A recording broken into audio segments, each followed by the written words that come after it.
Megan, thank you for joining me here on Nesson. Of course, a massive congratulations is in order as you're named the new captain for the Boston Fleet. But I have to say, it feels like Boston is holding so many moments, memories, milestones. Now you get to add this to the long list of what Boston has been meaning to you. So how special is it to be the new captain of the Boston Fleet? Yeah, it's really special. Obviously, it's a huge honor, and Boston has become a home to me. So just really excited for the honor to hopefully lead this team in the right direction. I think we have a really special group, and I'm just excited to be a part of it. And yeah, hopefully we do the city of Boston proud this year. Oh, I believe you guys will. It was exciting to watch you guys last year. Of course, a lot of new moving pieces, new faces, new moments, and a new head coach. You can share here. It's a safe space. Any level of extra excitement, confidence, maybe even nerves being the captain now that you guys are heading in a little bit of a new direction, but a lot of things to look forward to this season? Yeah, I think just a lot of excitement. And I think that goes for our entire group. It was a pretty long off season, and so I think everybody's just really excited to get back together. We had a great week of training camp and some exhibition games, and just really looking forward to the home opener Sunday versus Montreal. What better team to open up the season against? A big rivalry there. So yeah, I think overall the group just has a lot of excitement. We really like the style of play that we're able to play this year, and yeah, excited to go to work. Oh yeah, gravity, poetic. I thought poetic immediately when I found out you guys get to take on Montreal again. Was there anything different about training camp this year? Because sometimes with new faces, a new head coach, there's a little bit of a different rhythm, new drills. Anything that challenged you or inspired you during training camp? Yeah, it was definitely a challenging training camp. I thought our entire group brought the compete. We brought the pace. That's how we want to play this year. Obviously, with the expansion draft and everything, teams look a whole lot different this year. So we had a lot of new faces, and I think just for us, we were trying to get as close as a team as possible in this short amount of time as the opening night is upon us now. So I think we did a good job of that, and it was a challenging training camp, but I think that's going to help us in the long run here. Absolutely. Another Fleet member got a promotion. What's it going to be like to have Alina Mueller wearing the A with you and kind of joining in on the captaincy and the leadership of this new Fleet team? Yeah, it's exciting to have Alina as a part of that group. Obviously, she's been a leader for our team the past 2 seasons. Without a letter, she's led her national team at Northeastern. You name it, she's done it. And so just another great voice, and one of the hardest workers that we have on the group. I think everybody can watch her and the things she does on the day to day and learn a thing or two from her. So excited to have her in the leadership group. Any friendly competition, you being a BC gal, her being Northeastern? Because the bean pot this year, I thought I went deaf when Mueller went out to the ice and people lost it over it. And then of course, after that, it was good luck to have her in the building. So any friendly competition, because I know you're competitive. We'll get to that later on. Yeah, I think maybe when the bean pot rolls around, we'll get maybe a little bet going or something. I'm always rooting for the Eagles, and I mean, I think both me and Alina will say the bean pot's one of the best trophies in college hockey to win outside a national championship. Oh, I've heard it's competitive, it's crazy, it is intense, and it's very fun to watch. Speaking of new bench boss in the mix, you got Kris Sparre, and I got a chance to catch up with him during Jimmy Fun.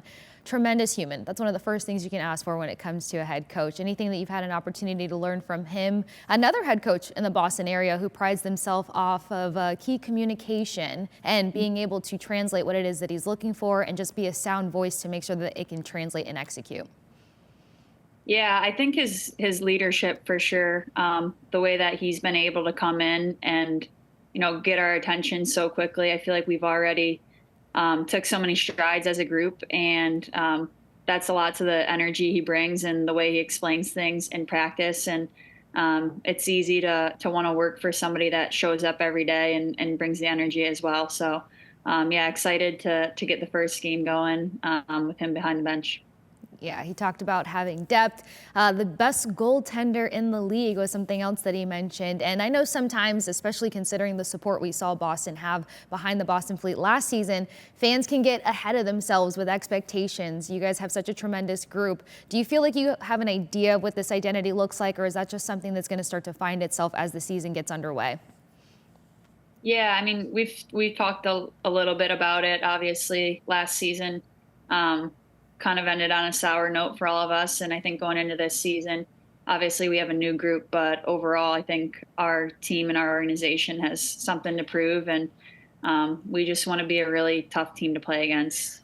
Definitely don't want any of our opponents having any sort of fun when they see us on the schedule. So if we can bring that every night, I think we have a good chance to hopefully string a few wins together.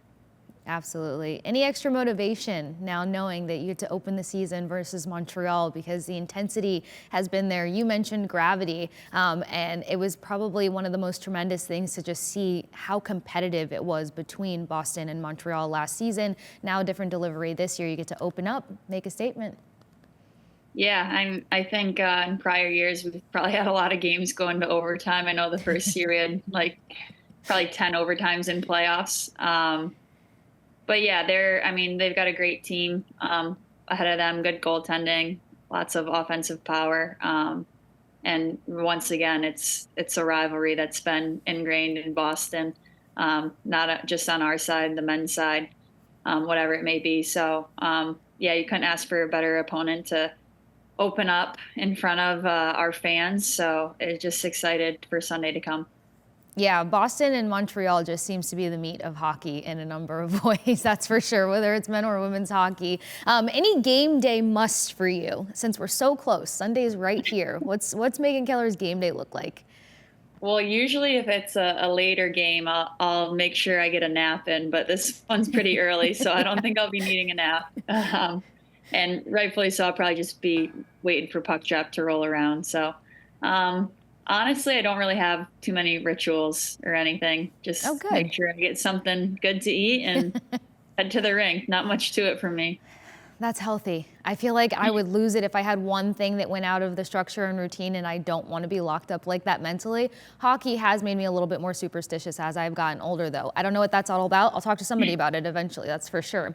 There's a lot of superstitions running around. So many, from like down to the tape color. There's just some things I can't get on board with, but it's fun to watch and learn about. Something else that was fun to watch and learn about was just how tremendous it was for the Fleet to be able to play at Agganis Arena. What did that mean to you? How exciting was that fan base? And more importantly, the ability to sell out the place. I mean, the signs that are made, the fans that are just excited to watch you guys and rally behind the Boston Fleet. And you get 2 more additional games at Agganis this year.